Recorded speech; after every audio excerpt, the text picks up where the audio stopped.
by teaching, even from the basic level. It reinforces your own foundation, and you learn from other people who are doing very different things. And I'm really looking forward to this group who are doing a lot of creative things. I always tell people that I don't have a lot of good initial creativity. I'm not an artist, but if I'm given an idea, then I can go somewhere with it, and my creativity comes in implementation. I'm sure between all of us, there's variance on that.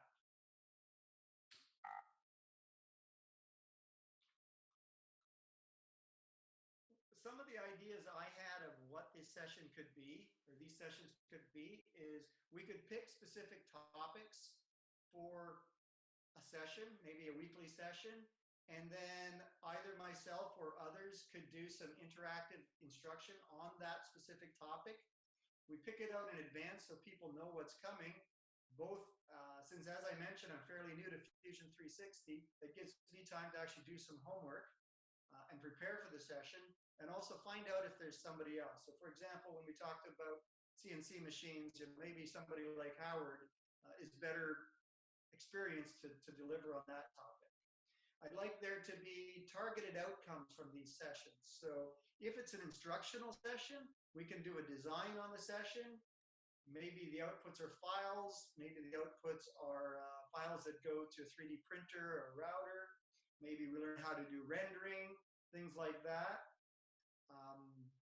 Questions, issues people have. This would be a forum to bring up your questions. And I'm not expecting that any one person, certainly not myself, have all the answers. But together as a group, hopefully we can answer issues, questions, problems, roadblocks that people run into. And different specific areas that other people have maybe focused on more, they can bring to the table to share with the group. One idea that was made up was one of the things I've always learned with CAD, just like learning a language, is you have to use it to really absorb it. So you can watch all the YouTubes you want, and they're helpful, and there are a lot of good YouTubes for self-directed learning, but you really learn it when you start to do it yourself. And even if you're doing it through a tutorial step by step and following every step and going back, that helps some. But what really helps is when you just take a design on your own and stumble your way through it and figure out what works and what doesn't for you.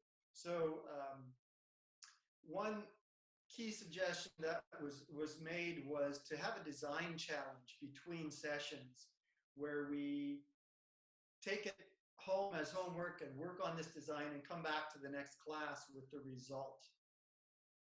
Also want to point out what some of the online tutorials are. I have some links in this presentation. Other people have suggestions. Some people like one person's presentation style better than others. Some people find some voices annoying, hopefully not mine. But I want this also to be somewhere where we can give each other pointers on, hey, this guy over here, this person over here, they have a good set of online tutorials. Here's where I really learned how to do this specific thing. And then I also thought it would be good to have a venue for offline questions and answers for support during the week between sessions. And from what I understand, the best approach for that really is going to be the discussion group that we have. So I really want to thank Travis for a couple of these suggestions, the design challenge and the use of the discussion group for an offline Q&A venue. And if other people have suggestions as we go through the discussion, please feel free to make suggestions. I don't know all of you. I don't know what levels you're at or what kinds of things you're hoping to get from the group.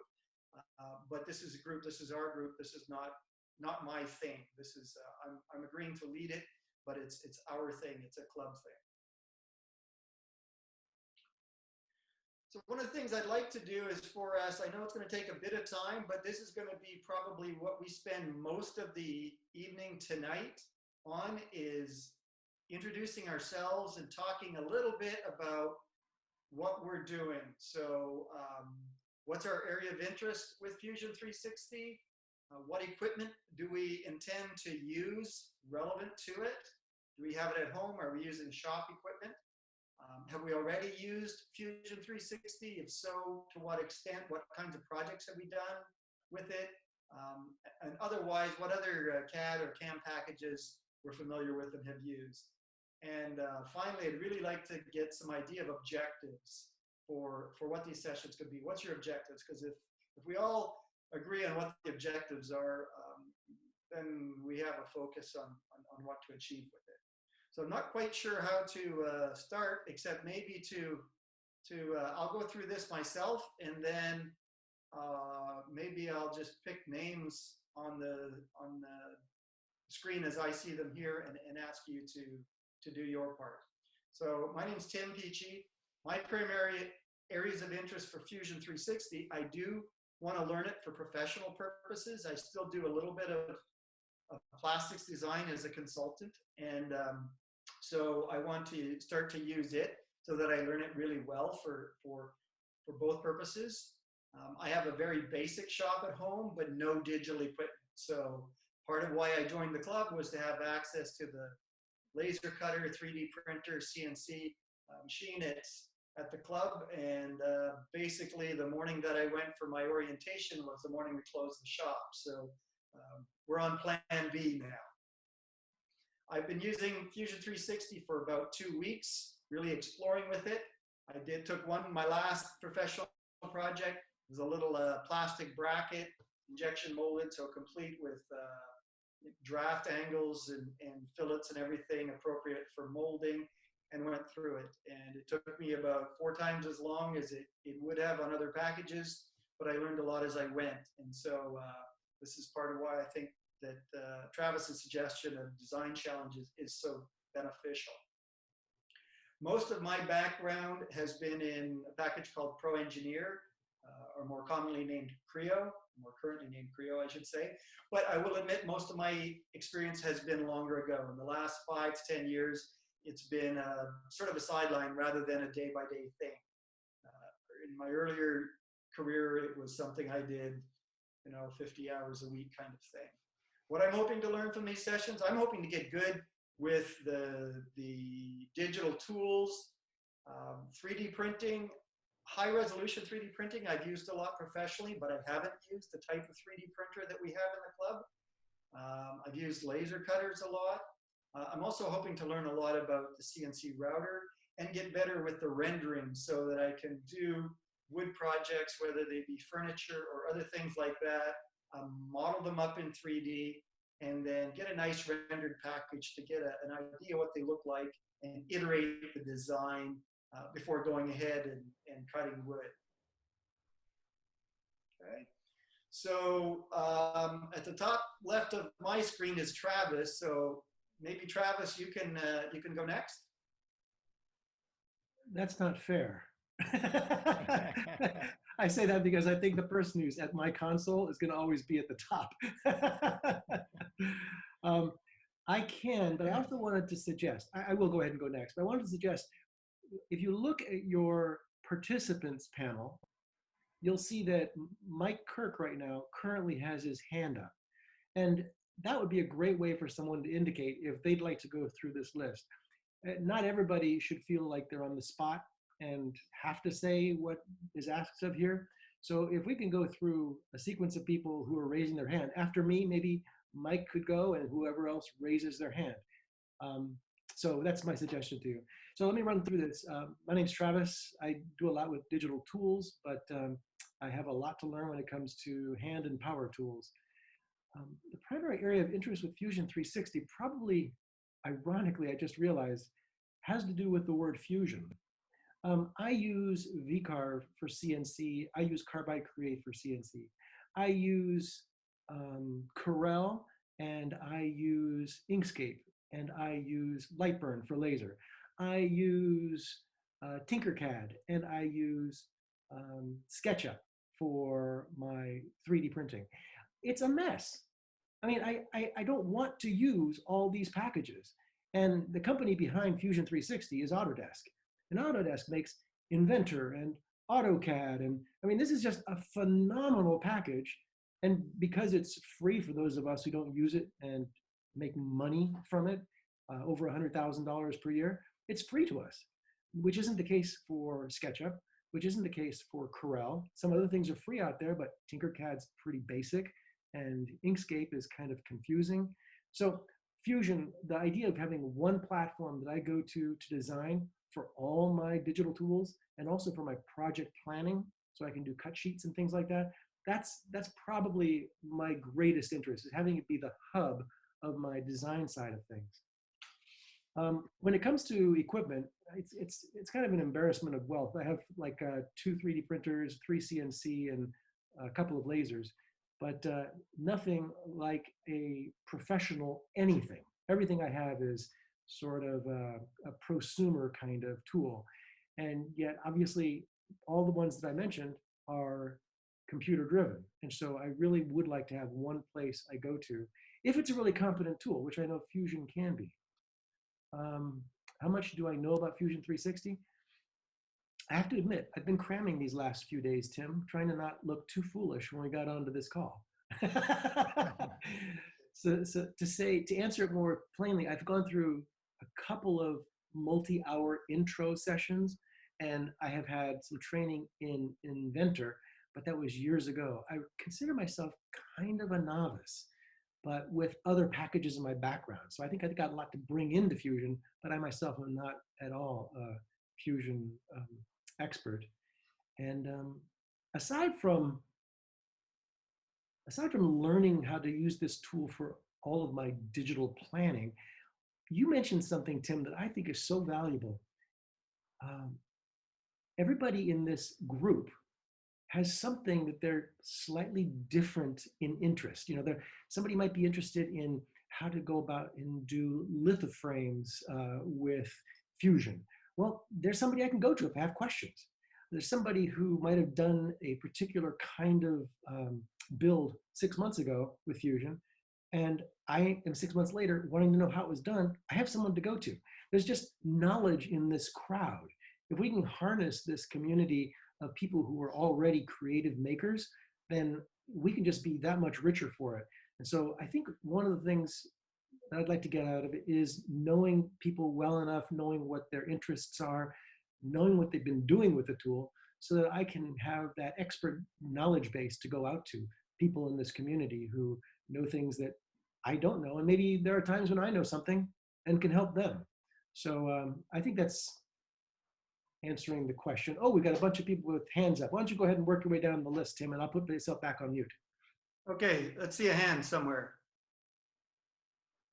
Bring up your participants list, and you'll see the blue hand in the list of names on the right-hand side. Do you see the participants list, which is launched from that bar at the bottom? Ah, yes. Now I see it. Okay, I'm just going to randomly go from the top of the list I see here. I see Michael Kirk. You want to go next? Yep, I'll go next. So, so I go back to the very early days, like before CAD, and doing stuff with drawings. I'm an electronics engineer by profession, and it was very, very painful to do schematics. You basically, if you drew something, you drew something once, and then after that, you literally cut and paste stuff on top of that. And when this CAD stuff came along, it was wonderful because it was a huge learning curve to get up it. But once you were up it, you did it once and you make little changes, and then you had a professional drawing afterwards. It was wonderful. So, so most of my experience has been with a lot with electronic CAD. But when I got into woodworking, I discovered the SketchUp was wonderful because there's a huge woodworking support out there. And if you want to know how to do mortise and tenon or dovetails or anything like that, you can go out and get some information on that. Unfortunately, SketchUp, which I'm really fairly good at, keeps changing, and it's hard to keep up with it. I've done basically all the other programs. Again, Altium, which is an electronics program, is probably the main program I use for my electronic stuff. But I've done AutoCAD, I've done Inventor, I'm a mentor for a robotics team, and I'm trying to teach them CAD, which if you're trying to teach somebody something, there's the concept of teaching it to them, and then the concept of how to use the program.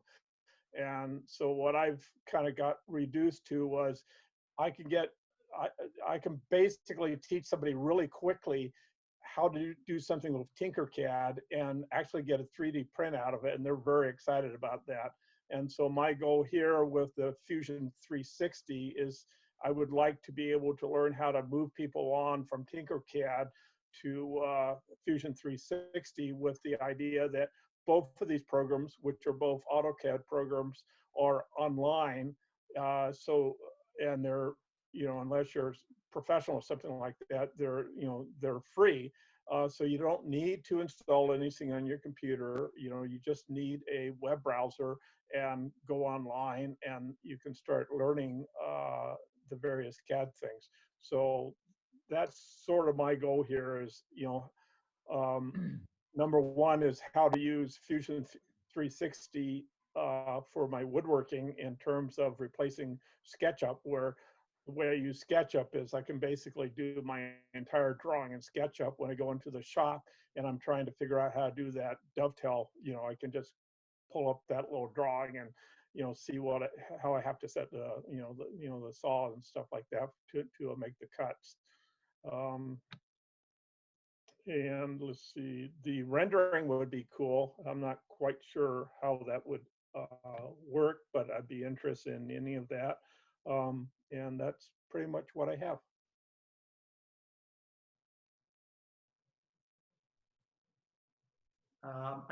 Thanks, that was good. I think that you hit a couple of good points.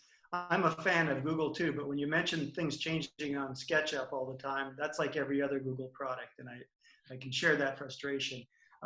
There is an EE angle to Fusion 360. You can at least do layouts on here. I'm not sure about schematic capture. I believe so. You can certainly import schematics. Again, it might not be at the level of power of Altium or one of those packages, but it's an interesting tie-in. And back to just to comment a little bit on what Travis said earlier too, when talking about Fusion or integrated, when I was talking to Howard, I figured out how, I was alerted to how integrated Fusion 360 really is. I was asking him, well, what format do I need to export for you to take into VCarve? And he said, well, you just generate the G code directly from Fusion 360. And the same thing with the 3D printer. You can generate the slice data directly. So I dug into that a little bit after he pointed that out to me, and it is really kind of cool that it's this integrated, and it's also integrated with the EE side of things. So thanks, Michael. Now let's see. Suddenly I've lost all the other participants. Who wants to go next? You have Nancy next on the list. Okay, Nancy, please. Hi. I'm going to be real brief because I don't want to bore. And my experience is very limited. But my degree in my history is in computer science. And in my master's program, we did a lot of stuff with OpenGL and C++. However, I've always sucked at it. So I'd like to get experience with one project, and as far as G code and that sort of thing, that's really awesome. Because really what I struggle with SketchUp and why I don't like to use it is I just really want to be able to parameterize, change the scale, see what things are going to look like. I've been making a lot of bigger things, so that's been helpful to me. But now that I know that it can also be directed towards CNC in addition to 3D printing, there's just a lot of things that I'm excited about, and I'm looking forward to it. Thanks.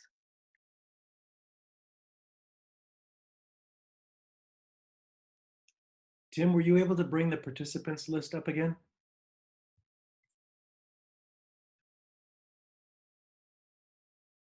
Tim? Tim is on mute. Tim is on mute. Oh, he is. Yeah, let's unmute him. Tim, why don't you unmute on the bottom left? Yeah, and every time I unmute myself here, I lose a participants list. So let me just do this again. This is a challenge. Oh, there we go. So I was going to say, Nancy, thanks for that. I really like the idea that we might have a computer science angle here to give us some insights as well. And so thanks for your input there. There's some neat stuff here. Paul. Hey, Tim, could I just ask before, since you have the problem of it muting and unmuting and losing your participants list, can you look at the bottom of your participants list? I don't have the same user interface you do, but at the bottom of your participants list, is there a mute me button? There is. Okay, so that might be a way to not lose your participants list, is to use that to mute yourself if you want to. Okay, let me try that. Meanwhile, let's Paul take the next stab at it, and that'll give me time to sort this out. Thanks. Which Paul? Paul Duffield. Okay, hi everyone. I'm Paul Duffield. I guess I'm coming in from a slightly different angle because I spent most of my working life working with people. And although I've had to deal with computers, it's been sort of inventory control programs and such like. Nothing like this. I like to work with hand tools a lot, and I like to design and make furniture. And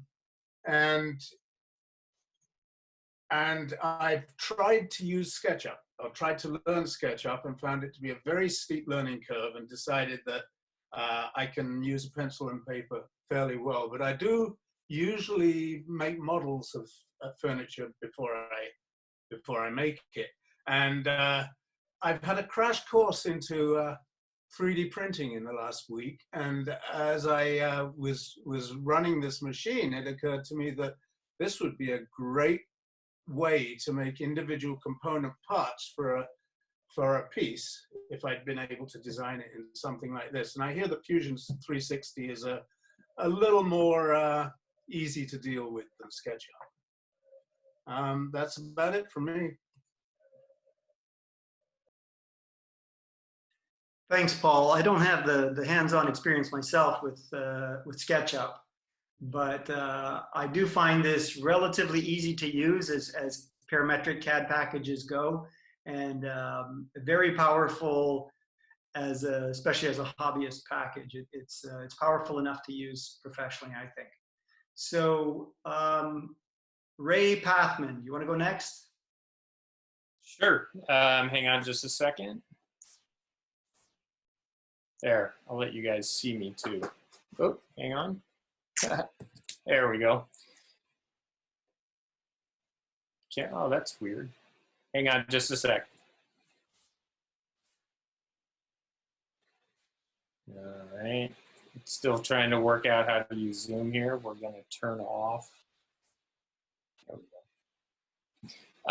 My name is Ray Pathman. I joined San Diego Fine Woodworking a short time ago, maybe a few weeks before we all got locked down, unfortunately.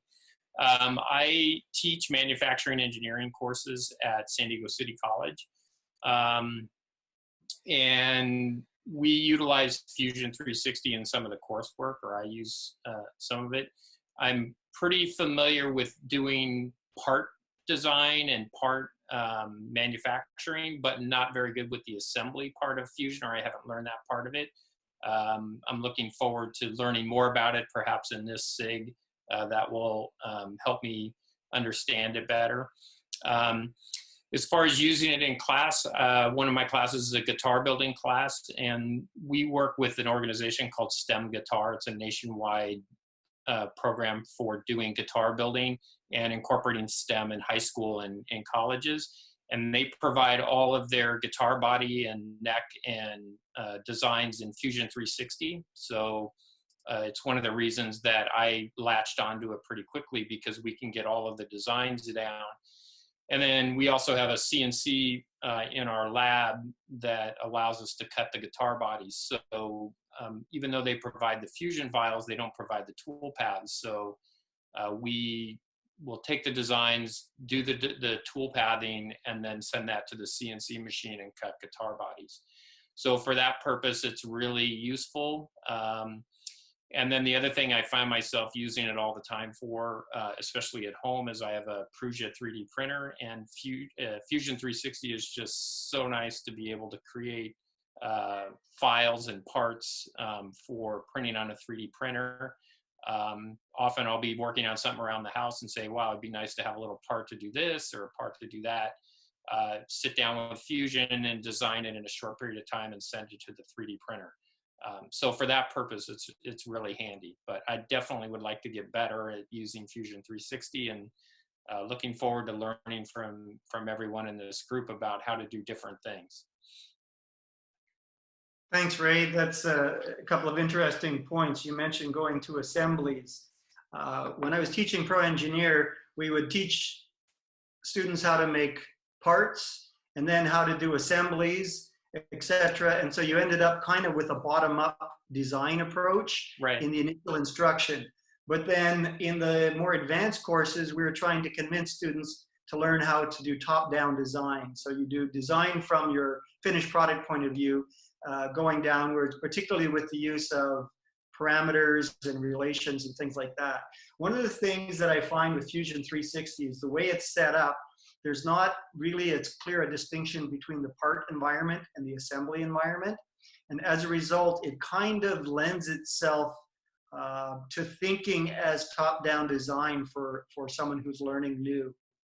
So I think that it'll be something for you to pick up fairly easily. I also find that doing the more complicated things in assemblies, joints, animations, etc., seem a little more intuitive in Fusion 360 than in some of the stuff I've done in the past. Partly because you don't have to define everything down to the last dimension, etc. You don't need a fully dimensioned and constrained sketch, but you can do a mix. And so I think it's going to be easier for you to learn assemblies and animations and things like that. So I hope this works out well for you. Yeah, good to know. I did take one class. They had a one-night session that Fusion actually came out to the college and taught students some basic skills. And they also made the point that it's very effective to do top-down design rather than bottom-up. And we did a few examples, but it was just a short session. But he did bring out that key point that you want to work from top-down in Fusion, or it's the best way to go. It is the best way to go. What I found that I tended to do in older packages is I would do the very complicated, large assemblies as a top-down. But a lot of the simpler, smaller stuff that I did, it was easier just to do the bottom-up, and so I kind of got a little bit sloppy. What I've been trying to do as I learn Fusion 360 is to enforce that top-down approach, especially if I want to be helping other people with it. Okay, great. Could you define what you're talking about between top-down and bottom-up? Yeah, Howard. What that means is bottom-up means let's say you want to build an assembly or something. I'll just use the cell phone since that's something I have experience in. So you have a display, you have a speaker, you have some antennas, you have a circuit board, you have a microphone, you have keypads, you have covers, top and bottom. And so a bottom-up approach is, well, let's get a circuit board here, and then let's design a speaker, and let's design all these parts, and then let's pull them together into an assembly to make the final finished product. In a top-down design, you say, I'm building a phone, and you go into the approach that, hey, I'm building this phone. Here's the outline of my phone. It's going to be this wide, this long, this deep, this sort of thing. I want roughly this kind of a shape. Now let's pull a speaker in there, or make a speaker, or it's a combination of custom and purchased parts. And so you can import your purchased parts, but you design your custom parts in the assembly rather than designing them separately, pulling them into the assembly, and then modifying them to make them fit. That's the difference. I guess one way would be, if you look, there's some of the YouTube videos on how to do either furniture or a small shed or something like that. And you start out, you're designing the shed, and then you put in studs, and you put in stringers, and you put in rafters, etc. And you're doing all that in the assembly. You're designing each piece right in the assembly as you go. And that's top-down design, or that's a part of top-down design. But we'll get into that. Maybe, you know, top-down design may be a subject for part or all of a session at some point. Anyone else? Questions? Nope, I got it. Okay, Jinpa. Okay. Yeah, Zoom calls me Jinpa. With the fun woodworking, I use Eric. I'm a retired optical engineer, and so I always use Solidworks, which is parametric CAD, to communicate my optical designs to the mechanical people that had to make them actual hardware. And so I'm accustomed to parametric CAD, and in retirement, I've been trying to use SketchUp to communicate designs to my wife, really. I like to be able to render. And also to make design decisions. And I'm not real happy with SketchUp. It just seems clunky. And the different versions have different capabilities, and some of them are expensive. So I'm interested in exploring Fusion 360. I just installed it about 2 hours before this meeting, but it looks really promising. You know, I was able to make a box without looking at any tutorials, and so that's promising. And then, you know, there are nice tutorials online. But basically, I'm evaluating Fusion 360 versus SketchUp for my own home projects. Okay, thanks for that, Eric. And actually, there is a place you can click on your interface and change your name there if you like. But I like the fact we have an optical engineer here. My first design job in San Diego was with an optical company. So I got a little bit of exposure to the optical world and some interesting equipment. So welcome. I do also think that moving from SolidWorks, that you're going to find Fusion 360 a lot easier to transition to than SketchUp. And in fact, Autodesk themselves, part of the self-directed learning is some learning that's focused on migrating from SolidWorks to Fusion 360, because that's a common migration path. So I'll give you some links on where to find that. Yeah. I was never really good with SolidWorks, but I had translators from my optical engineering software to SolidWorks, and all my customers, you know, I was freelance, and all my customers use SolidWorks. Yeah, it was a very popular package. Yeah. Cool. Thanks, Eric. Next person I see at the top of my list is Lem Davis.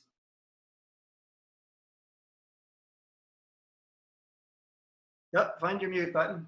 Okay, can you hear me? Yep. Hi, I have a master's in EE, but the majority of my career was in software development, using C++ and so forth on Linux and Unix systems, probably similar to what Nancy did. I have 3D printers and CNC machines at home. I also have the Prusa, I guess like a lot of other people. And I've primarily used Fusion 360 for 3D printing so far. I hope as part of this class, I would get more of a handle on using the CAM aspects of Fusion 360 and start doing some CNC sorts of things with it. Also want to learn about assemblies. Be interesting to talk about G-code a little bit. Tim, you probably have, given your background, you probably know a lot about G-code. I think there's others who probably know more about G-code than I do. I have a bit of familiarity in it. Okay. Just so you guys know, G-code is the underlying kind of a low-level language that controls the CNC and 3D printing machines, and it tells them how to move around in X, Y, and Z. So programs like Fusion 360 will take a design and spit out G code, and you'll take the G code over to your CNC or 3D printing machine and create a part with it. Just as an aside, I don't know about you guys, I was surprised to learn that Carbide 3D and a lot of other manufacturers are using the Arduino architecture or chips for controlling CNC and, well, CNC machines.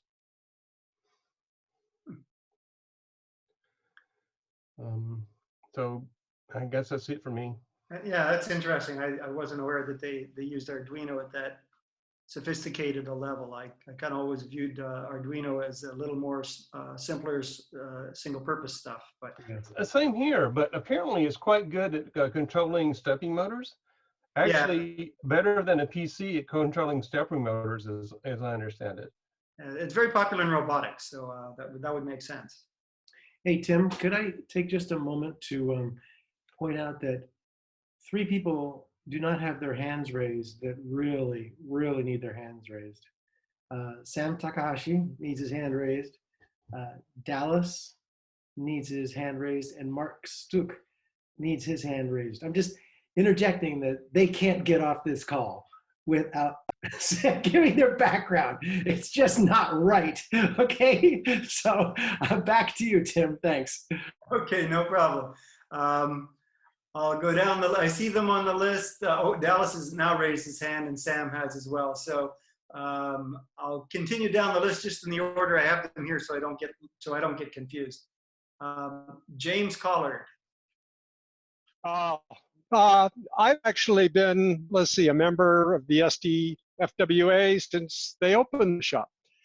And I signed up for a number of courses. I took the SketchUp course through it, and I've been a TA for that. SketchUp, my background is actually I helped set up Autodesk Canada back in the late 80s. So I was very familiar with AutoCAD. But then my career is software. So I've worked in various software companies ever since, and sort of left AutoCAD behind and then came back and started picking things up. When I joined the association, then I got really interested in the digital tools. I now have a Shapeco CNC at home. I have a Prusa 3D printer. And like Travis said, I want one software application to rule them all. I'm really tired. Like I've got, with CNC, you use 2 or 3. With 3D printing, you use a different set. If you're using the laser, you're using a different set. So I'd really like one package that is my primary go-to. And one of the things that appealed to me about Fusion 360, other than the fact that it was Autodesk, was the parametric component, the ability to be able to scale and change, make different changes. But if you can do design and do it from parts and then do assembly, I was actually looking at SolidWorks on an iPad at one point. And so I'm really looking forward to learning Fusion 360. And so sort of what I'm looking for from this is sort of a roadmap of how you can learn the application. And then looking at, especially with all the various people here, what their specific expertise is, I'm sure there'll be special groups that will pop up saying, hey, we're going to do this, or we're going to design this part, or we're going to focus on 3D printing. Those types of things would be really helpful.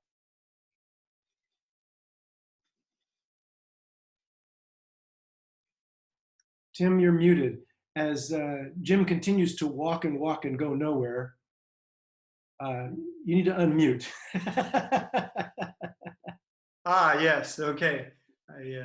Thanks, Jim, for that. That was very useful.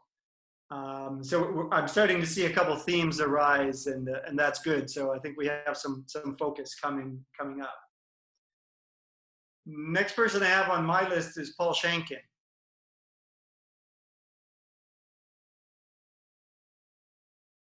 Okay, I should be there. Yep, we hear you. Do you see me? And we see you. Oh, okay, good. Paul Shankin, I've been with a membership for about a year and change.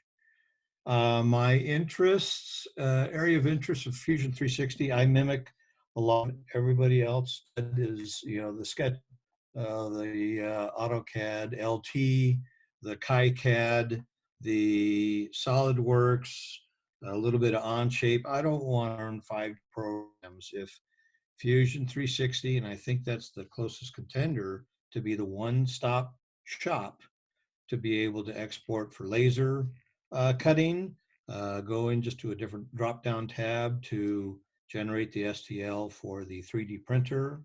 And then, oh, here's the CAM component to take to the CNC. And oh gosh, I want to hook up to my Arduino and I can do electronic board layout.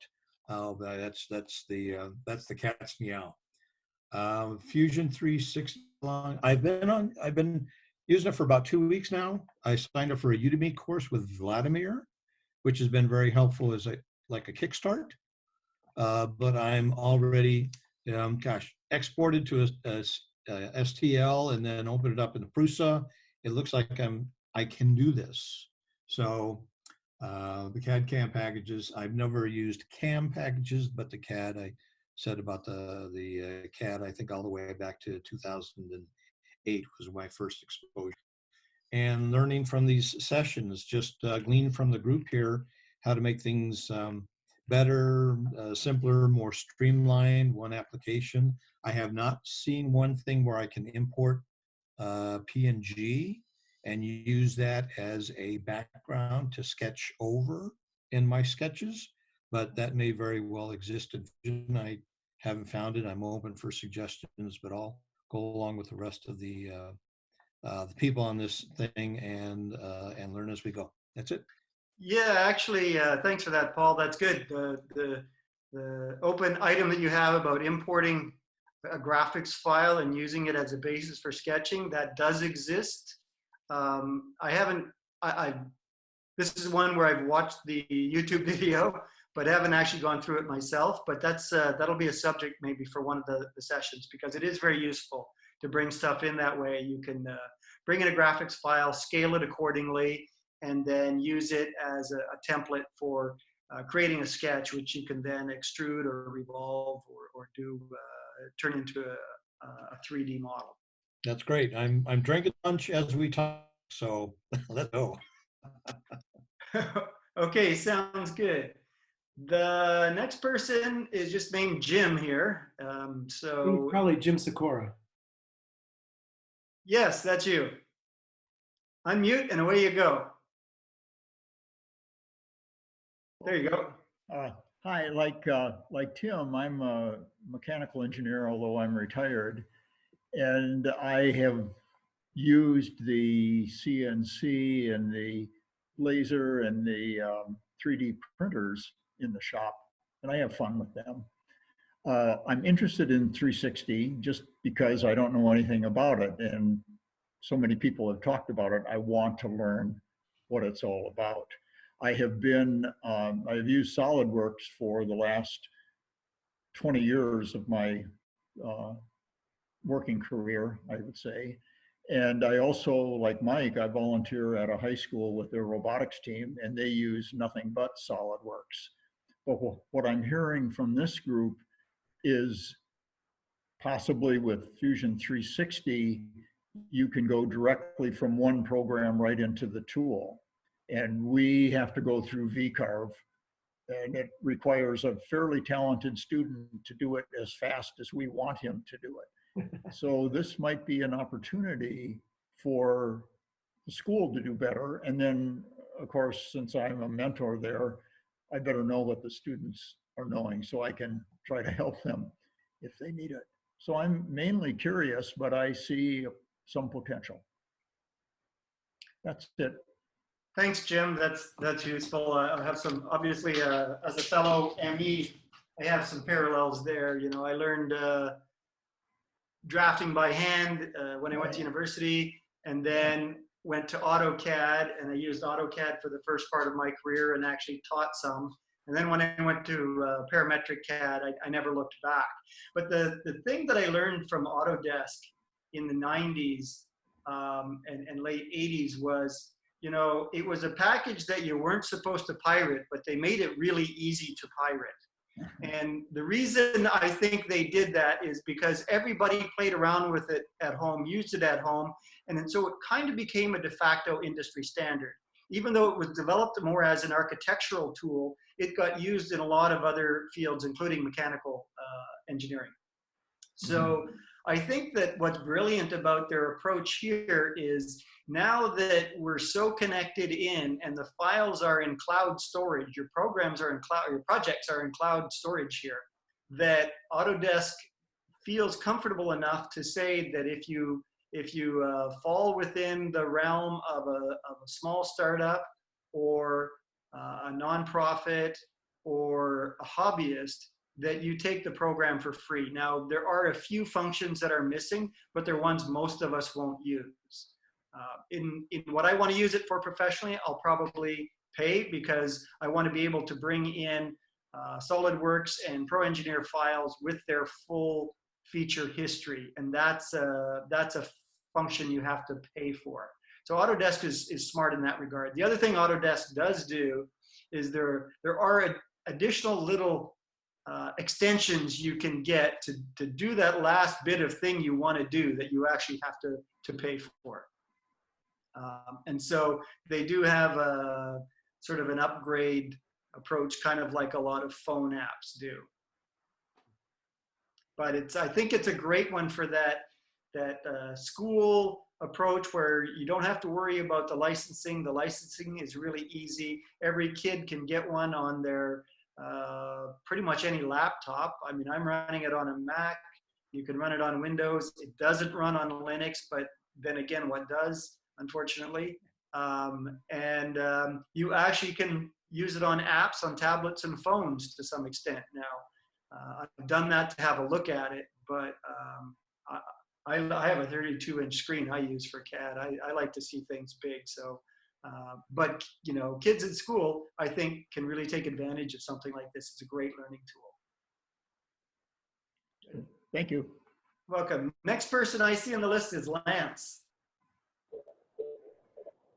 Let's see if I can get my We've got you set up here. Yeah.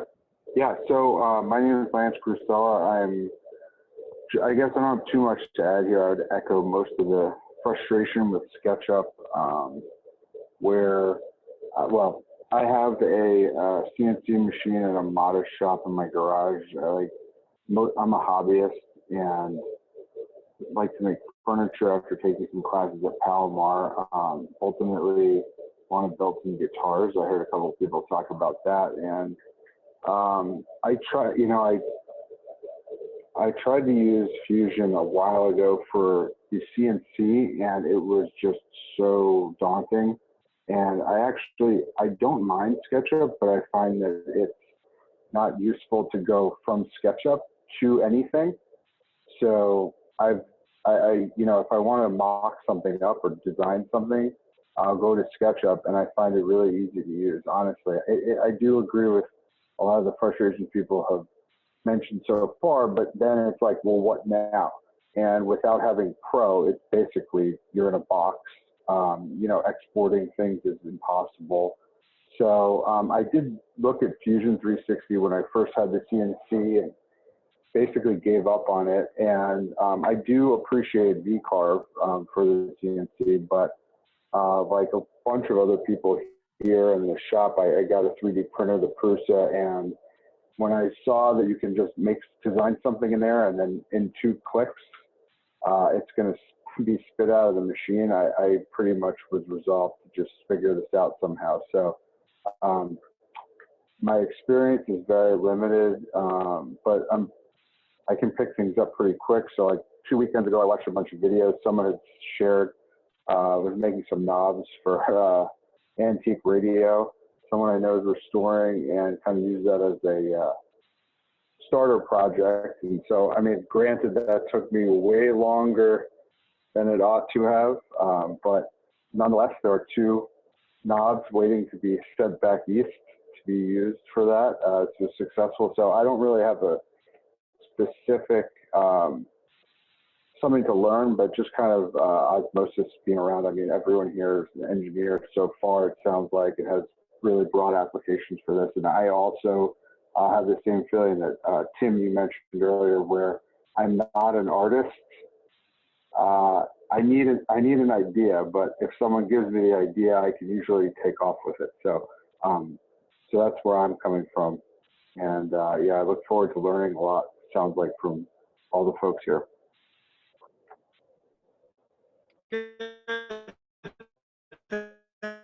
Thanks. Yeah, I'm sure this will be a lot of us who are having a bit of a roadblock on getting to the next step with Fusion 360. Hopefully, together we can plow through that. Sam. Oh. Howdy. You hear me? Yes. Okay. I'm Sam Takahashi, and you know, primarily my motivation for learning 360 was probably for the 3D printing, and then hopefully I can use it for the CNC and the laser cutters as well. Right now, most of my design and Car Pro and CorelDRAW, and it's just you're not good at any of them, and you have to keep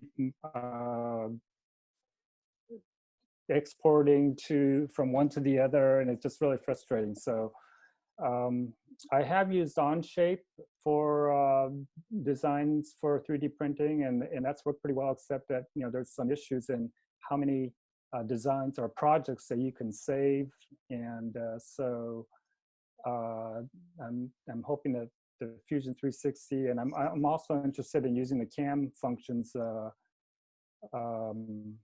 it incorporates. And equipment I have at home, I have a laser cutter and a 3D printer and a CNC and a wood shop. And so I'm trying to use those digital tools just as tools. You know, I'm not all that, you know, I'm not like buried in one technology, but I'm just trying to figure out what's best for doing whatever I want to use. And so let's see, how much have I used Fusion 360? I've used it a little bit, but I haven't used it enough to get very good at it.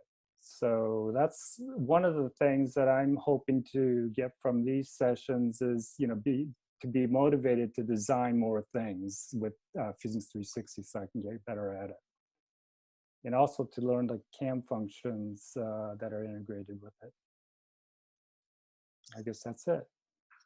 Thanks, Sam. Yeah, I'm hearing a lot of this idea that the integrated CAM is what's really useful. And it's one of the things that excited me as well, because I've done a lot less of the CAM than I've done of the other stuff.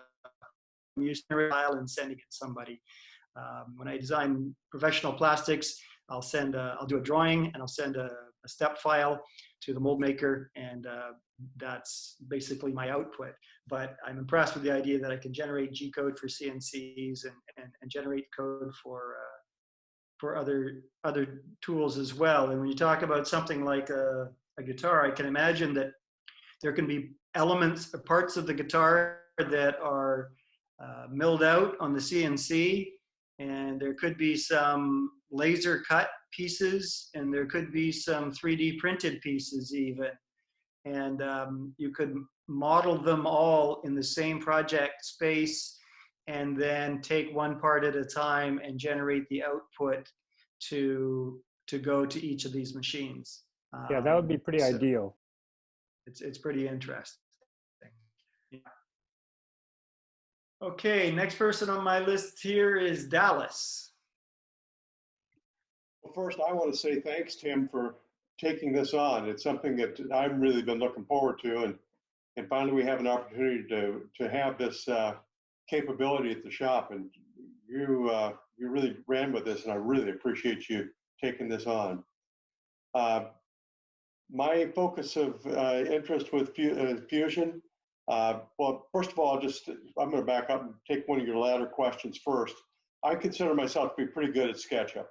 I can make SketchUp hum for me, but SketchUp has its limitations, and I find that when I need to take it from one spot to the other or do something different, I run into the wall, and it's getting to be expensive to keep up with the SketchUp. I've got the Pro version, and I'm just ready to move on. Plus, I really want to have the parametric ability that I don't have in SketchUp. As far as equipment, I have a 3D printer at home I'll be using with 360. I have a complete wood shop here, and I've got a $300 laser. So the diode laser that I've had a week now trying to figure out how to run. Let's see here. Your other questions you had. What am I hoping to learn? Obviously, I need to transfer my skills from SketchUp to 360. I've had 360 installed on my machine probably 2 or 3 years now, and I've tried it off and on with limited success. But I go back to what's familiar for me, which is SketchUp. Works well for most of my woodworking projects, and that works well. But what I'm hoping to do is to be able to get completely off the SketchUp. I've got several questions and things I'd like to try. I've experimented with doing some drawings in SketchUp with some limited success. With Fusion. I'd really like to be able to take some of my files I've drawn in SketchUp before, see if I can import those in. I've tried doing that, and they come in as a mesh, and mesh almost seems like a mess. Is really what that is when I bring them in from SketchUp. Thanks, Dallas. Yeah, I guess a lot of people have used SketchUp. My experience with SketchUp itself actually is because I'm so ingrained in the parametric approach. I tried to learn SketchUp a couple of times and rapidly gave up and said, no, I'm just going to go back to Pro E at the time, and it's overpowered, but it's what I know. And Fusion's kind of the first time that I've seen something that's available for free to hobbyists that has the parametric approach, and I think the power to do what I want to do with it. And I'm hoping the power to even do some of my professional projects, as I indicated. So thanks, Dallas, for that input. I see Lem has his hand up as well. Lem Davis. Yeah, I wanted to also mention another topic I'm interested in. I often find things on Thingiverse in STL format, and bringing those into Fusion is possible, but they're often not very easily editable in Fusion. So I'd like to maybe cover some good techniques of taking an STL, bringing it into Fusion, and modifying it to something that's more needed for my, say, particular application. Yeah, STL files are not among my favorite file types by any stretch. So it's file formats primarily for various kinds of 3D printing technologies. I've used them primarily with stereolithography. But if you can get a step file or an IGES file, those tend to be a lot cleaner. And the step file is probably the closest thing that I've seen to a de facto industry standard for 3D exchange of files, kind of like DXF was for 2D files in the early days of AutoCAD and other CAD packages, and is still useful today. So if I haven't used Thingiverse as much, I've used GrabCAD and some of the other public CAD repositories, model repositories, where you can find a lot of really interesting stuff. They'll be in a number of different formats. And SolidWorks, if you do the professional angle of Fusion 360, like I said, you can bring in a SolidWorks model with its design history and edit its design history. But one of the things that I discovered surprisingly on Fusion 360 I thought was really useful is I could bring in a step file. So it's one feature, you have no design history, but it's really easy to use push-pull to make modifications to it.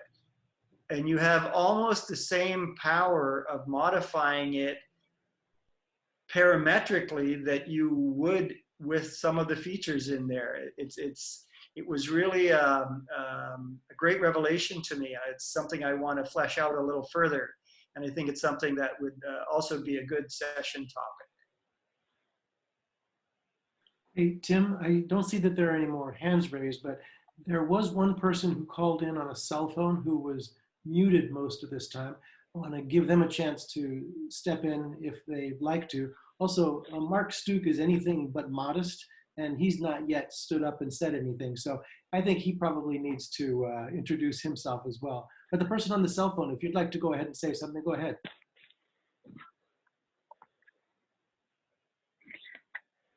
We can hear the phone. I can hear something. Is that me? Yes, it is you. Oh, okay. I'm Harry Baldwin.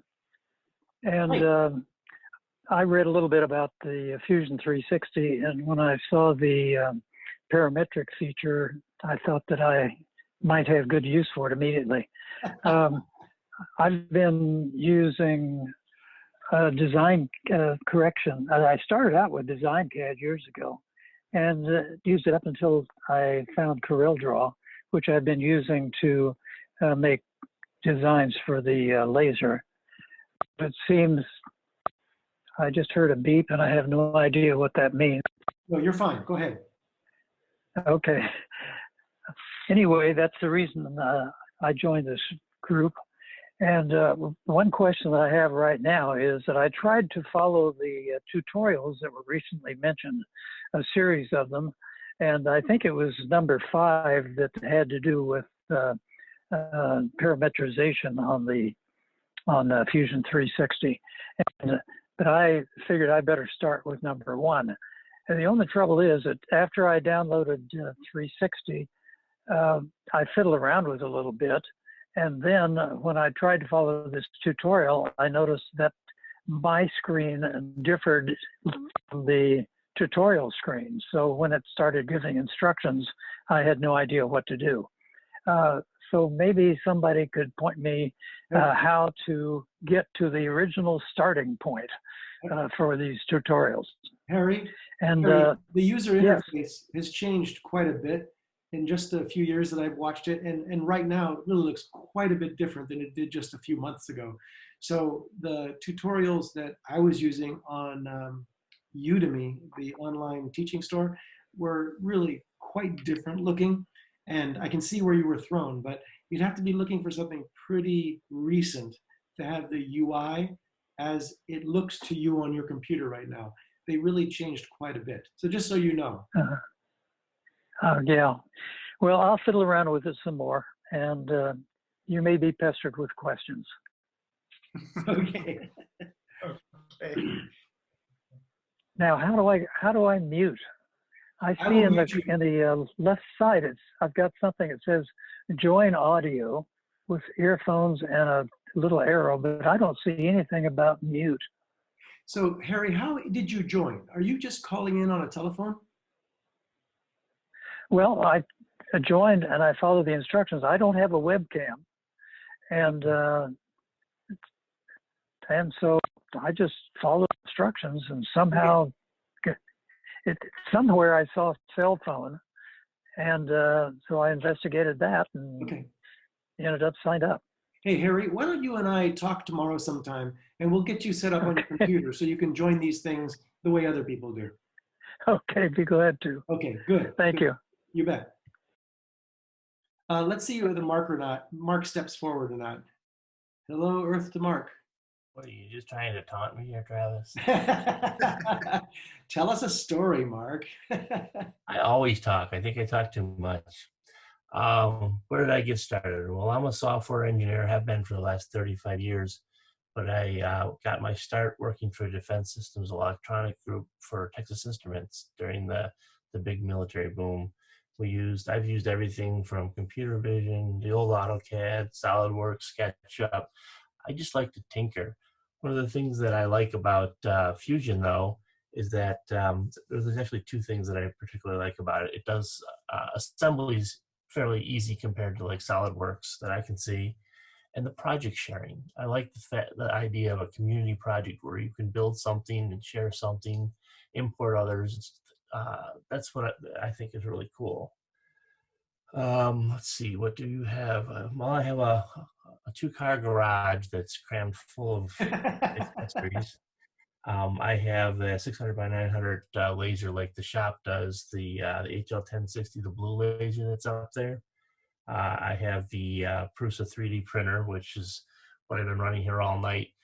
The two things I have used Fusion for so far is taking a lot of the drawings from Toys and Joys, which a few of you are familiar with, and converting them to CNC with Fusion and cutting out the various parts. My objective is to see if I can figure out a way to do every single part with the CNC and not have to use hand tools. So that's kind of like, not that I'm against hand tools or anything, it just seemed like a really good challenge. And then, as everyone's mentioned already, going from Fusion to a 3D printer is so easy and so fast. I'm always whipping up some little gizmo, either out of PLA or ABS or various plastics. So Travis knows right now, I've been tinkering with building an enclosure for my printer so that I can do some of the more temperature sensitive filaments, so that I can really have some fun with designing things in Fusion and putting them out to 3D. So I'm really always up for a challenge. Anything the group wants to do, I'm interested in. I just like to tinker. So that's what I'm looking for, is to get ideas from others, share ideas that I have, kind of help each other. I love the idea of having a forum to ask questions with and try things. I think one of the things that would be a Fusion that's really exciting is if you're really stuck, you can share your project and someone else can look at that project and see what you're doing wrong or make suggestions. So to me, that's one of the best parts about Fusion for what we're trying to do. Yeah, Mark, you're the first one to bring that specific subject up, and it was an interesting one. I kind of saw that as a more advanced topic, but one of the things that's kind of neat, if you've worked with complicated CAD systems, whether it be electrical CAD or mechanical CAD, is usually the PDM system, the product data management, is can get a little complicated and a bit of overhead. But Fusion 360 has it integrated quite nicely and quite simply. So you basically, your files are stored on the cloud in what's effectively a PDM system. Every time you save it, it's a new version, and it keeps all the old versions. So you can go back to an earlier version. You can put notes with each version so that you document it well. It's pretty cool. And then there's the whole concept of teams, which you mentioned. So we can set up a team and we can share files between us. And if someone's having a challenge with something, they can share it. Or maybe as a teaching tool, we can share some files and as part of the design challenges. So it's an interesting approach that I think they've taken. Hey, Tim, you got a couple of, I'm sorry, Mark, go ahead. One of the things I've been playing with this week just for fun, and I don't know if anybody here has done it, is the timeline. How you can go back and add an activity or a chamfer to your timeline, and then fast forward to the future, and it puts it on. Let's say you were to take an item and you were to build it, and you were to create an array of them, and you later decide, well, you know, I should have chamfered that. You can go back in the timeline to where you created it, chamfer the one, and fast forward to the future, and it does it on everything. It's really pretty cool. Yeah, having a feature history is one of the things that I've always needed, because I got used to it in previous packages, and so that you can every design step is documented and is there available for editing and for reorganizing and for inserting features at an earlier stage if your design intent changes. So yeah, it's a good one. I see we have another hand being raised as well, Michael Kirk. Yeah, hi, two comments. One on either side, I guess. I don't know how many people are out there who are just absolute beginners in CAD, but I would like to reach out to them that, you know, this is really, really useful, but you're not going to learn it in a few hours. You know, 40 hours, 100 hours, somewhere between that. I don't know what the others think, but if you can do this, if you make some sort of project and you want to know whether that drawer or that door is going to fit, you can do it. You can figure it out before you go and start cutting wood. So that's huge. That's one. The other one, Tim, you mentioned step files, and that's something I'm really interested in, because if you go out, if you're working on some project, for example, you know, if you want like an eye bolt there or something like that, you can go to McMaster Car and you can download the step file for that eye bolt, and then you can just put it into your design. You don't have to sit there and draw that eye bolt. And there's a lot of stuff like that for my electronic stuff. Again, you know, I could get the step files for the various components, and so then I have a 3D CAD drawing where I can see whether it's going to fit wherever I want it to fit. So that's one thing I'd be interested in, is being able to learn better how to incorporate step files into my CAD program that are downloadable from various places. That's it. Okay, thanks for that, those 2 points. I'll take your second point first. Fusion 360 actually has the McMaster Car catalog built in. It's pretty cool. Now, I've always used step file downloads from McMaster Car for fasteners, and you know, it's a brilliant move on McMaster Car's part, because it goes in with their part numbers and everything. So guess who I buy my parts from? But there's a ton of others, and there's a ton of industry catalogs with parts from Parker Hannifin, from all kinds of different suppliers, all kinds of parts, not just fasteners, wheels, casters, cogs, gears, all kinds of components in the mechanical and other worlds that you can import. And it's pretty straightforward. So that's a good subject to cover. I really appreciate that you brought up some idea of expectation on learning curve. While Fusion 360, I think, is simpler to learn than some of the more advanced CAD packages, it's still a lot to learn. And it's not just learning what the menu is. You know, I use Excel, and I do a lot of different things with Excel and spreadsheets, but I've seen people do amazing simulations, and there's a lot of advanced functionality in Excel that I've never used. I don't need to, because I'm not doing those things. The accounting people can do a lot of things I can't do, etc. And it's a little bit true within Fusion 360. There'll be elements that are there that you don't necessarily need to use. But there's a lot of philosophy to learn about how you design in this kind of package. You're designing a 3D part. You're not drawing making a drawing or making a sketch like you would have in AutoCAD in the old days, or one of those.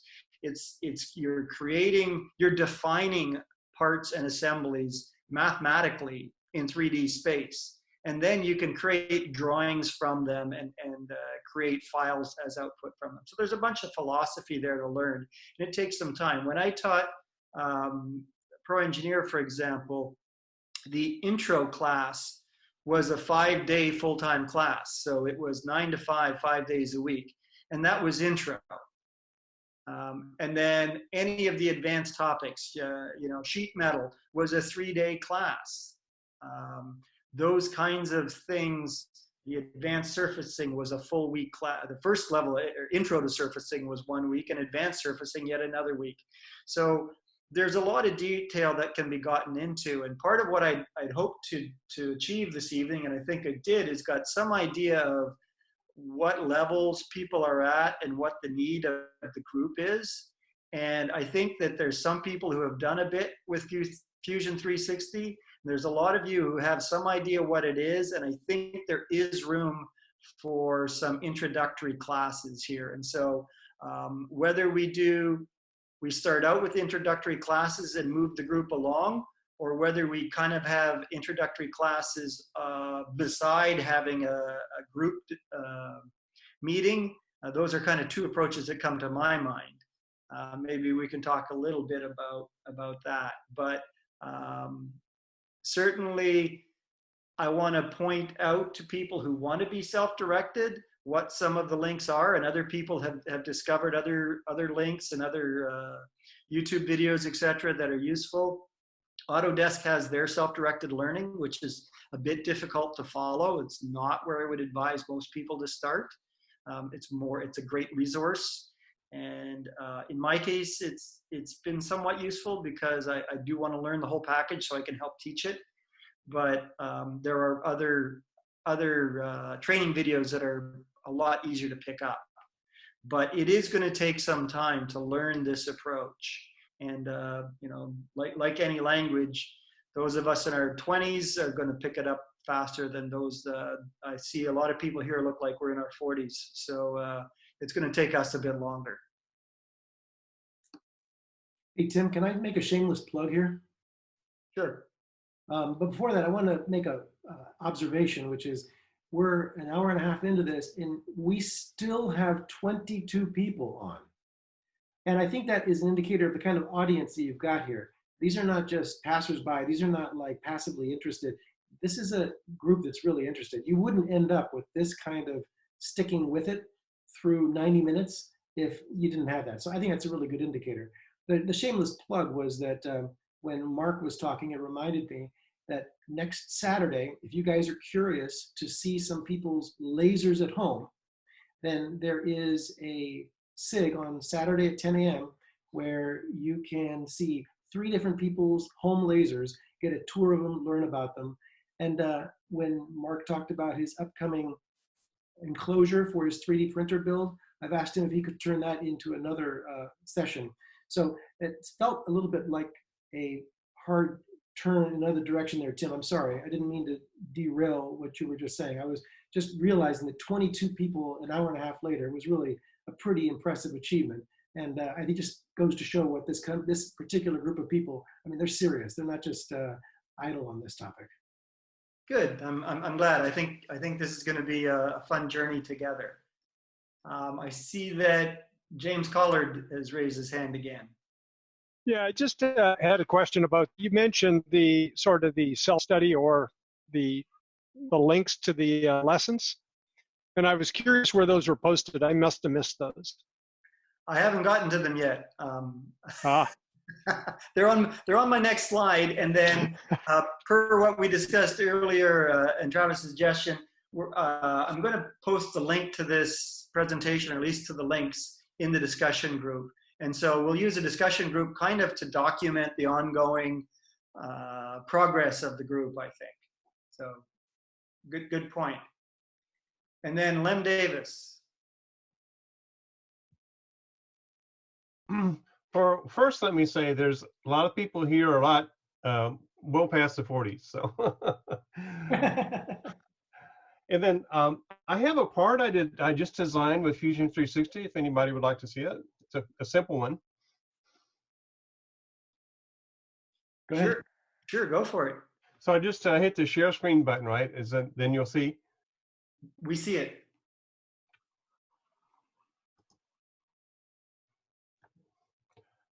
Okay. So yeah. So if you, is it large enough? It's itty bitty. Okay. Well, I can't share a screen apparently if somebody else is currently sharing. You can make that screen larger if you want it. If you want to make it your center screen, it'll drop the presentation into the background and make that full size, and then you can drop them back. You can go back and forth. Okay. So just to be clear, Mark, I think you were saying he should go to the top of his screen where it says, actually the bottom of the screen where it says share screen, and then he'll be presented with open windows in his environment. He chooses one and it should get large, but what he's showing us is pretty small. Travis, you have the ability to highlight him, to spotlight him. Agreed, but are you not seeing his screen? Okay. What it's telling me is I can't share a screen while somebody else is sharing. Okay, so I think what Dallas is telling me is I need to undo Tim. Okay, and I see what is a blue object with a gray top. Is that what the thing is that you're sharing? There we go. Oh yeah, on the Prusa bed. Okay, good. Yeah, I use that. This is to hold installing piping for a dust collection system, and this will hold a 4-inch pipe. Did you design that from scratch? Yeah. Cool. And did you do it in Fusion 360? Yes. Cool. So you can see here, do you see the pipes on the floor? Pipes on the floor. Okay. Let me, maybe I'll have to. On the left-hand side of the screen, they're buried down there on the floor is the. Oh, that's where I have you guys in a series of pictures. Okay, yes, I do. And it was a lot faster to design this in Fusion than it was to print it, as you might imagine. And the workflow that I've found in Fusion, I'm not sure about the rest of you, is I usually start out with a sketch of some sort. In this case, it was a rectangle. And then I made a circle, and then I extruded that.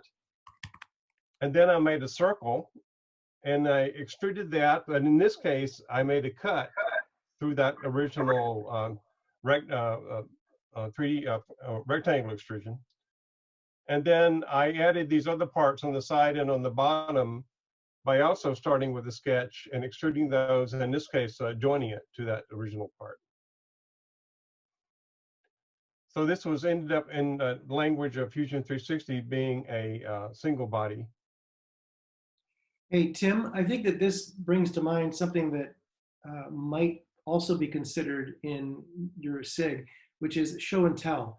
That's something that we've done in other groups, and it's really fun to just see what people are up to, give people a chance to ask questions. It's also really rewarding for people who've made something and just want to be able to show it to an audience of people who can really appreciate it. So what Lem's doing here, I think this would be great if this was also an ingredient on occasion. I agree. That's a really good point. And maybe, like I say, I'm not sure how many people are going to be wanting the sort of basic introductory classes, but maybe we have an introductory class and then we have a group meeting. And the group meeting is a great place to bring things like that. And per what Jim Collard said, it's great that we can also share these files on the team basis. And so we can actually share each other's files, look at each other's files. The comments about the steps made, the features that you build in, that's very typical. One of the great things about doing a design in a parametric feature-based modeler, or it's more the feature-based part of it, is that you break it down into one simple step at a time. And you build that part, and you can kind of do it in one thing that gets emphasized is the design intent. So what's your design intent? How do you follow it around? Some cases you have a view in your mind of a 3D idea of what it is you're trying to build. In some cases you're working in an assembly and it's kind of evolving as you go. So there's different approaches like that. But being able to share in the group is a lot of fun. Okay. Anybody else have any parts to show? Don't open that door at 90 minutes in, Tim. Okay. Good point. Good point. Howard may bring out all sorts of stuff. Bringing out nothing. Okay, so I'm just going to go back to my share screen.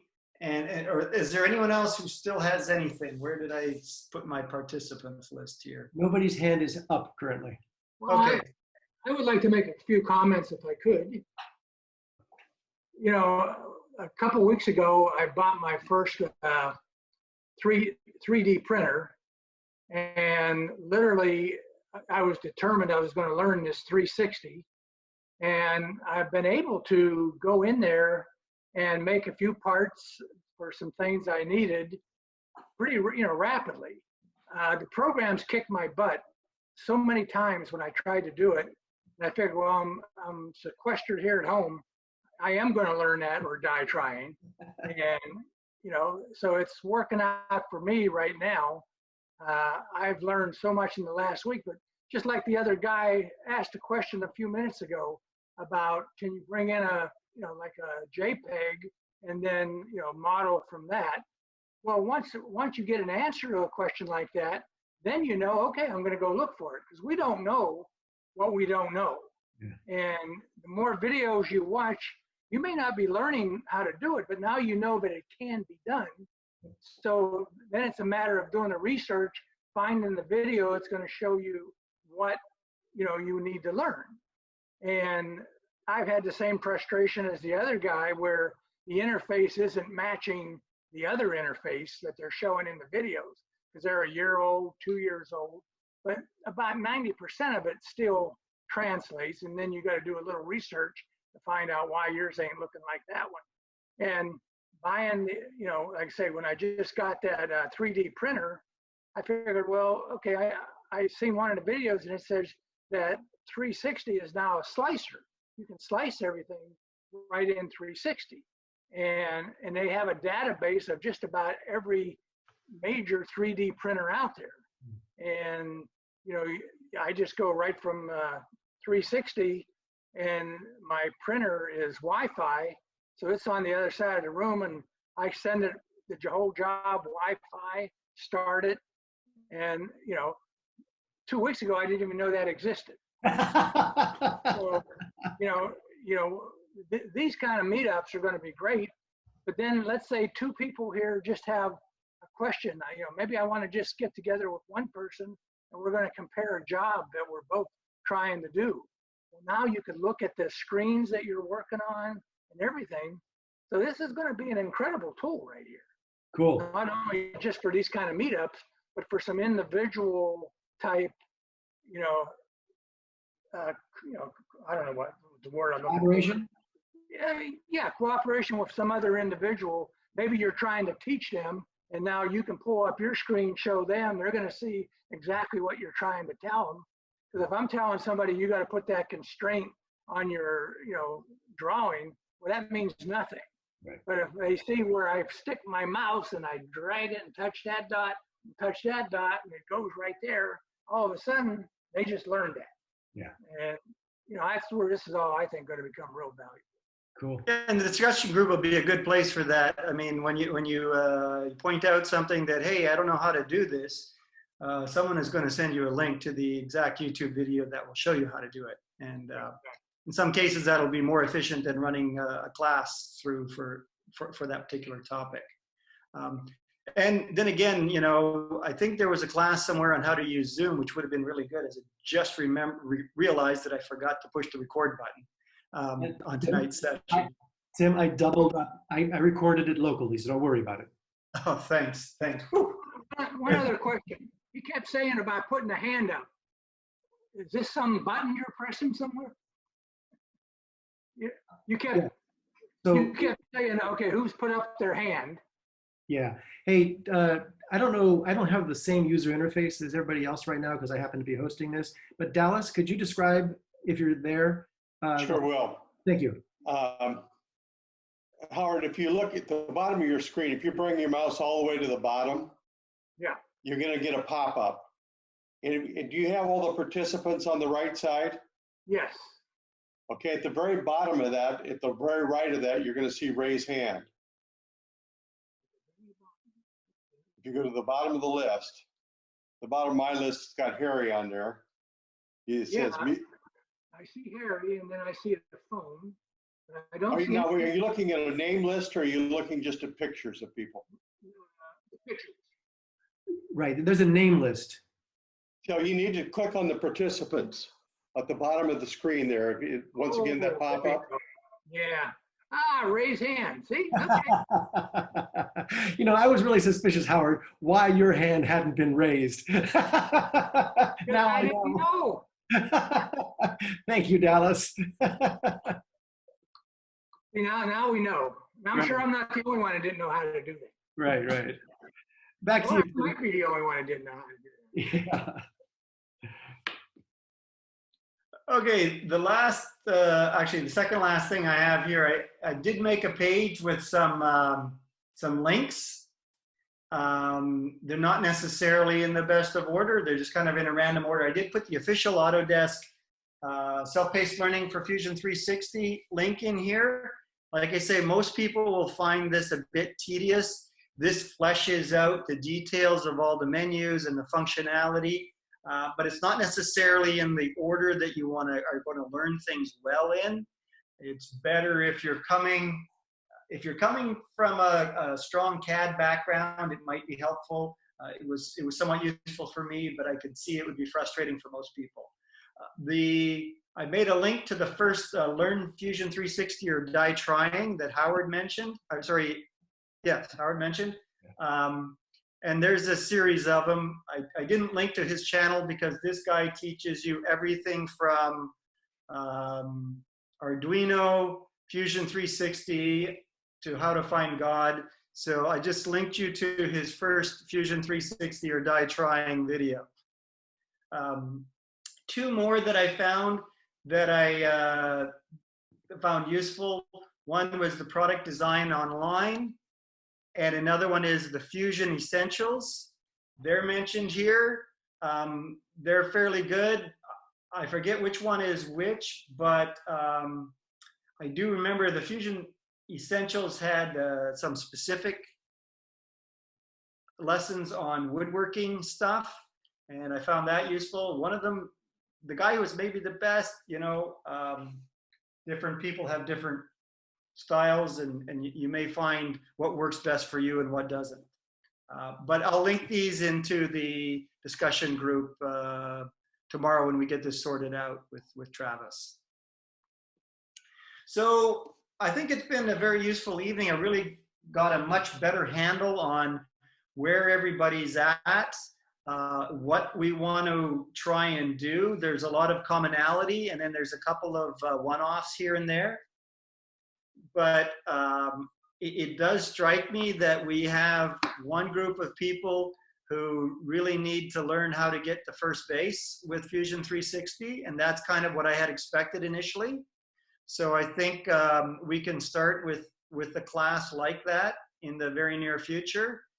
And then I think we can also have this special interest group discussion where we get together, we ask questions, we give each other pointers, we do a bit of show and tell, etc. And maybe there'll be design challenges in both cases. Cool. And Tim, just so you know, I wasn't sure whether everybody on this call would have been reachable, because if someone just joins by getting the link, then we don't have their email address and ability to contact them.